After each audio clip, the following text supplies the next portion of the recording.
Sejumlah ibu rumah tangga di Kabupaten Muara Enim ini mendatangi kantor polisi setempat atas dugaan penipuan berkedok arisan online yang mereka alami.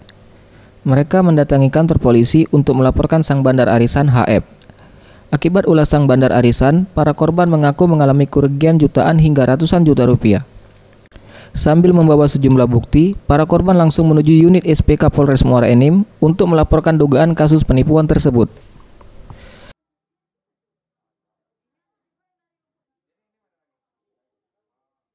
Tidak hanya warga setempat, korban dugaan penipuan arisan online ini juga berasal dari Tanjung Enim. Bahkan ada pula korban yang berasal dari luar Kabupaten Muara Enim. Salah seorang korban, Dewi, berharap pihak kepolisian secepatnya dapat mengusut kasus ini.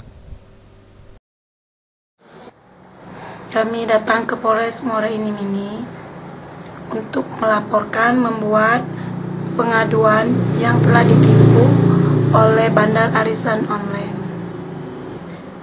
Dalam beranggotakan 50 orang dan kerugian kami mulai dari 5 juta sampai 160 juta. Hingga saat ini pihak kepolisian dari Polres Muara Enim masih melakukan penyelidikan atas laporan tersebut.